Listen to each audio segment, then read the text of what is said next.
Hello students, this is Prachi. Welcome to our channel. आज हम करने वाले हैं क्लास 10th मैथ्स का नया टॉपिक दैट इज प्रोबेबिलिटी। तो this is very interesting and very easy chapter. Probability, अगर मैं इंग्लिश में बात करूं कि प्रोबेबिलिटी का मतलब क्या होता है, हम कहते हैं ना प्रोबेबली ऐसा होगा, कि शायद ऐसा होगा, कि क्या इसकी पॉसिबिलिटी है। Yes, the right word we can use for probability is possibility, कि कितनी पॉसिबिलिटी है इस काम के होने की, कितनी पॉसिबिलिटी है। फॉर एग्जाम्पल, जब कभी भी कोई मैच होता है, टॉस किया जाता है कॉइन, यानी कि या तो हेड आएगा या फिर टेल आएगा, राइट। तो पॉसिबिलिटी क्या है कि दोनों में से कोई भी आ सकता है। दोनों की पॉसिबिलिटी क्या है? 50% 50% है ना। अभी तक तो हमें परसेंट के बारे में पता है, 50% 50% है। तो इसे हम बोलते हैं पॉसिबिलिटी, इसे हम बोलते हैं प्रोबेबिलिटी। अब मैं प्रोबेबिलिटी की बात करूं, कितनी प्रोबेबिलिटी होगी? दोनों की आधी आधी प्रोबेबिलिटी है। आधी कैसे आया? 50, और परसेंट के लिए क्या लग जाएगा? 100। कैंसिल हो गया, क्या आ गया? 1/2। सिमिलरली 1/2। छोटे स्टैंडर्ड से, छोटी क्लासेस से आप पढ़ते आ रहे हैं, प्रोबेबिलिटी की फॉर्मूला पढ़ते आ रहे हैं। प्रोबेबिलिटी का क्या होता है? Probability of occurring an event. तो possibility of occurring an event is equal to, formula क्या होता है? Favourable outcome divide by total possible outcomes. अब सबसे पहले माइंड में ये क्वेश्चन आता है कि ये इवेंट क्या होता है। तो प्रोबेबिलिटी में हम तीन चीजें बार बार यूज करते हैं, और वो है एक्सपेरिमेंट, आउटकम्स एंड इवेंट। तो चलिए सबसे पहले समझते हैं कि इन तीनों का क्या मतलब होता है। तो यहाँ पे हम एग्जाम्पल्स लेंगे और उससे रिलेटेड हम बात करेंगे। सबसे पहले मैं एग्जाम्पल लेती हूँ कि मान लीजिए मैंने एक कॉइन को टॉस किया। तो tossing a coin, tossing a coin, मैंने एक कॉइन को टॉस किया। वो मैंने क्या किया? एक एक्सपेरिमेंट किया है, उसे मैं बोलूंगी मैंने एक एक्सपेरिमेंट किया। कौन सा एक्सपेरिमेंट किया? कॉइन को टॉस किया। जब कॉइन को मैं टॉस करूंगी तो क्या चीजें आ सकती हैं? या तो हेड आ सकता है और या टेल आ सकता है। दोनों में से कोई भी चीज आ सकती है ना। अब मैं आपसे कहती हूँ, आपने कॉइन को टॉस किया है, अब बताइए कि कॉइन के ऊपर हेड आया। आप बताइए कि कॉइन के ऊपर हेड आया या नहीं आया? तो वो क्या हो जाएगा? इवेंट हो जाएगा। मैं आप पूछ रही हूँ हेड के बारे में, तो हेड क्या हो गया? एक इवेंट हो गया, राइट। तो आप देख सकते होगे जो इवेंट है वो कहाँ से निकला? आउटकम में से निकला, ठीक है। आउटकम का क्या हो गया? ये एक मेंबर हो गया, राइट। आउटकम के बाद मैंने आपसे पूछा ना कि हाँ जी बताइए कि आपने कॉइन को टॉस किया है, क्या उसके ऊपर, उसके फेस के ऊपर हेड आया है ना। तो हेड क्या हो गया? उसका event. Event is a member of outcome, और आउटकम कहाँ से निकलती है? एक्सपेरिमेंट करने से ही हमें आउटकम मिलती है। तो ये इससे रिलेटेड और ये इससे रिलेटेड। नेक्स्ट एक और एक्सपेरिमेंट देखते हैं। मान लीजिए मैंने एक डाई को थ्रो किया, थ्रोइंग अ डाइस, थ्रोइंग अ डाइस। हमने एक डाइस को थ्रो किया है। जब आप लूडो खेलते हो, आप डाइस को थ्रो करते हो, क्या चीज आ सकती है? या तो 1 आ सकता है, या 2 आ सकता है, 3 4 5 6, यही होते हैं नंबर्स डाइस के ऊपर। तो 1 2 3 4 5 6 कोई भी नंबर आ सकता है। अब मैं आपसे बोलती हूँ कि आपने एक डाई को थ्रो किया है, आपके पास कुछ ना कुछ आउटकम्स आई होंगी। क्या जो कोई भी आया है वो क्या एक ऑड नंबर आया है आपके पास? ऑड नंबर, मैं ऑड नंबर की बात कर रही हूँ, तो वो क्या हो गया? एक इवेंट। तो ऑड नंबर कहाँ से निकल रहा है? आउटकम में से निकल रहा है। तो इसका मेंबर है, इसकी पॉसिबिलिटी है कि इन आउटकम्स में से मैं पूछ रही हूँ कि आपके पास कोई ऑड नंबर आया है। तो क्या हुआ? ऑड नंबर कौन कौन से होते हैं? जो 2 से डिविजिबल नहीं होते। तो ये हो गया 1 3 5। तो 1 3 5 ये ऑड नंबर्स है, ये क्या हो गए? इवेंट हो गए। अब ऑड नंबर ना पूछ के मैं आपसे पूछ लेती हूँ कि आपने एक डाई को थ्रो किया है, क्या उसके ऊपर एक इवन नंबर आया है? Even number. तो इवन नंबर कौन से होते हैं? जो 2 से डिविजिबल होते हैं। तो क्या आ सकते हैं? 2 4 6, ठीक है। तो ये क्या हो गए? इवेंट हो गए। क्या हो गए? इवेंट। जिनके बारे में पूछ लिया जाए वो हो गए इवेंट। एक्सपेरिमेंट करने के बाद क्या क्या पॉसिबिलिटीज हैं कि ये चीजें होंगी, वो हो गई उसकी आउटकम। और आउटकम में से हम पूछ लेते हैं कि क्या ये चीज आई है, तो वो हो गया आपका इवेंट। अब ये जो इवेंट होते हैं इन्हीं की ही हम प्रोबेबिलिटी निकालते हैं। जैसे कि फॉर एग्जाम्पल अब मैं हेड आने की प्रोबेबिलिटी निकालना चाहती हूँ, तो कैसे निकालेंगे? चलिए वापस चलते हैं अपने फॉर्मूला की तरफ। तो probability of occurring an event is equal to favourable outcomes divide by total possible outcomes.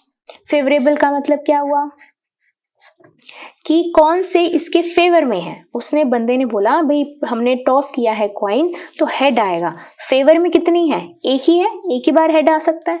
अच्छा एक है, टोटल कितनी है? हेड भी आ सकता है टेल भी आ सकता है, दोनों है तो क्या होगी 2। तो 1/2 है probability of occurring an event. कौन सा इवेंट? की हेड आएगा। ठीक है, तो इसको थोड़ा और डिटेल में पढ़ते हैं। जैसे मान लीजिए मेरे पास एक बैग है, ठीक है, इस बैग में मेरे पास ऐसे 4 ब्लैक बॉल्स हैं और मेरे पास 3 रेड बॉल्स हैं। ठीक है, मैं कहती हूँ मैंने बिना देखे सोचे समझे एक बॉल को बाहर निकाला, क्या प्रोबेबिलिटी होगी कि वो ब्लैक कलर की बॉल बाहर आएगी? प्रोबेबिलिटी कि क्या कौन सी बॉल बाहर आएगी? ब्लैक कलर की बॉल बाहर आएगी। क्या पॉसिबिलिटी है? कितनी पॉसिबिलिटी है? क्या प्रोबेबिलिटी है?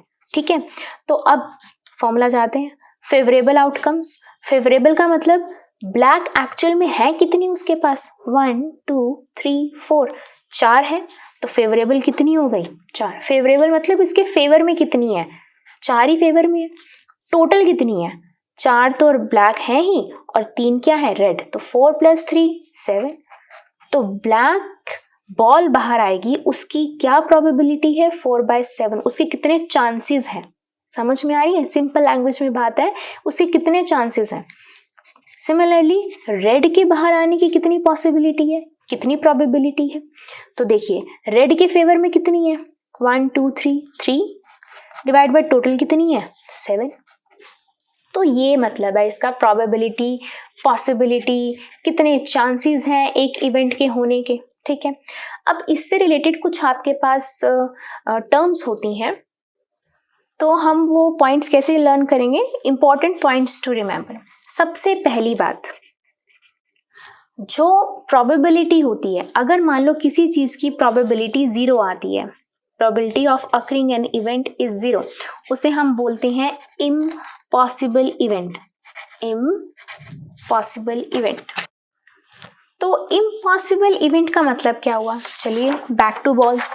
अब मैं कहती हूँ चलिए इस कंटेनर में 2 टाइप की बॉल्स थी, एक ब्लैक थी और रेड थी। ठीक है, अब मैं कहती हूँ क्या प्रोबेबिलिटी होगी कि इसके अंदर से एक ब्लू बॉल निकल के बाहर आएगी? ब्लू है इसके अंदर? है ही नहीं ब्लू। जब ब्लू बॉल ही नहीं है तो क्या बाहर निकल के आएगी? यानी कि उसके लिए प्रोबेबिलिटी फॉर ब्लू बॉल क्या हो जाएगी? 0। फेवर में तो कोई भी नहीं है और डिवाइड बाय टोटल तो क्या हो गई? 0। तो इस टाइप के इवेंट को हम क्या बोलते हैं? Impossible event. ठीक है, नेक्स्ट, अब किसी भी इवेंट की अगर प्रोबेबिलिटी 1 होती है उसे हम बोलते हैं श्योर इवेंट। क्या बोलते हैं? Sure event. अब इसका एग्जांपल समझिए। मान लीजिए एक बैग के अंदर सारी की सारी रेड बॉल्स हैं। ठीक है, अब मैं कहती हूँ कि क्या प्रोबेबिलिटी है कि वो एक रेड बॉल निकल के आएगी। मान लेते हैं ये कितनी है? 6 बॉल्स हैं, तो probability of drawing a red ball कि बाहर एक रेड बॉल निकल के आएगी, favourable divide by total. Favour में कितनी है? सारी की सारी फेवर में, क्योंकि सारी की सारी रेड है। 6 डिवाइड बाय टोटल कितनी है? 6। कैंसिल होकर कितना आ गया? 1। इसे हम क्या बोलेंगे? इसे हम बोलेंगे श्योर इवेंट कि ये होगा ही होगा। ठीक है, अब इन दोनों से एक कंक्लूजन निकलता है कि जो प्रोबेबिलिटी होती है ना किसी भी इवेंट की, वो 0 से इक्वल या 0 से बड़ी होती है, या फिर वो 1 से लेस या इक्वल टू 1 होती है।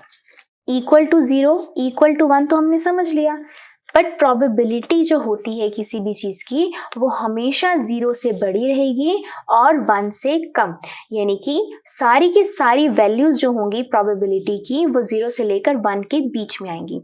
अगर 0 से कम आ रही हैं तो भी गलत है आपका आंसर, और अगर आपकी 1 से ज़्यादा आ रही है प्रोबेबिलिटी तो भी आंसर गलत है। अब इसका मतलब समझते हैं कैसे।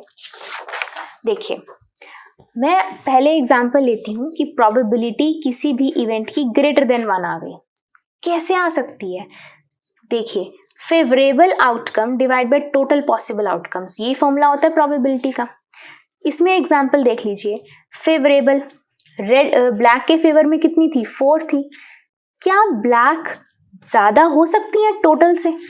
नहीं हो सकती हैं। कभी भी फेवरेबल आउटकम टोटल से ज़्यादा हो सकती हैं? नहीं हो सकती हैं। जैसे मान लीजिए आपकी क्लास में 10 बॉयज़ हैं और 10 ही गर्ल्स हैं, ठीक है। मैं एक गर्ल को बाहर बुलाती हूँ कि रूम से बाहर आए, ये काम करना है आपको, ठीक है। क्या प्रोबेबिलिटी है? मैंने एक स्टूडेंट को बाहर बुलाया, क्या प्रोबेबिलिटी है कि वो गर्ल ही बाहर आएगी? ठीक है। फेवर में कितनी है? 10। टोटल कितनी है? 20। तो क्या कभी भी फेवरेबल आउटकम्स आपकी ग्रेटर हो सकती हैं टोटल पॉसिबल आउटकम से? नहीं हो सकती। दैट्स वाई कभी भी प्रोबेबिलिटी आपकी 1 से ग्रेटर नहीं हो सकती।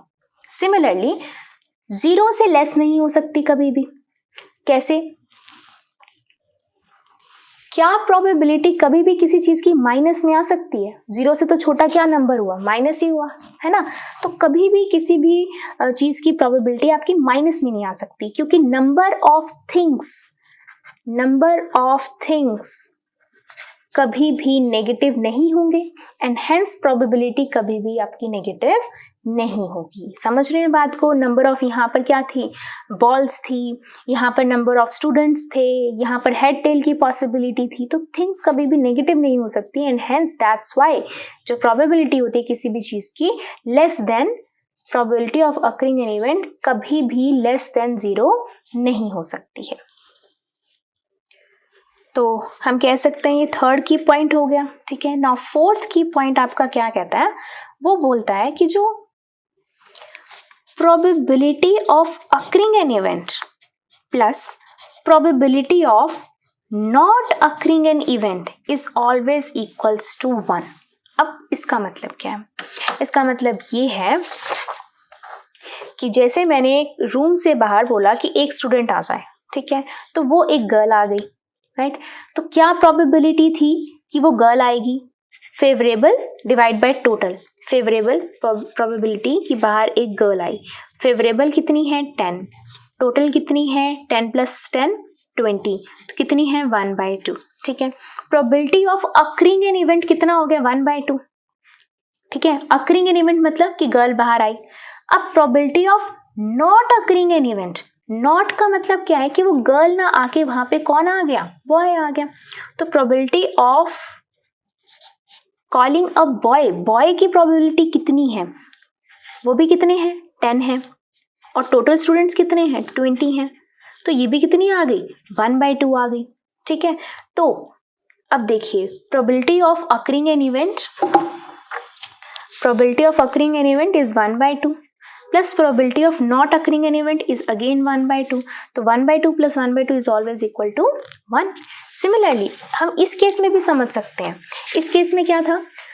Probability of drawing a black ball की बाहर निकालने की प्रोबेबिलिटी 4/7 थी, ठीक है। अब probability of not drawing a black ball कि बाहर ब्लैक बॉल नहीं आई, तो ब्लैक नहीं आई तो कौन सी बची? रेड ही तो बची। नॉट ब्लैक बॉल बोलो या फिर रेड बोलो, एक ही तो बात हुई। तो वो कितनी हो गई? 3/7। तो 4/7 + 3/7 कितना हो गया? 7/7। कैंसिल होके क्या आ गया? 1। तो इस तरीके से probability of occurring an event या probability of not occurring an event दोनों को प्लस करके हमारे पास क्या आता है? 1 आता। तो ये कुछ की पॉइंट्स थे जो मुझे लगता है कि प्रोबेबिलिटी में आप लोगों को पता होनी चाहिए। So thank you, that's all for this video. Next video में हम कवर करेंगे इस प्रोबेबिलिटी चैप्टर के कंप्लीट एग्जाम्पल्स। Thank you.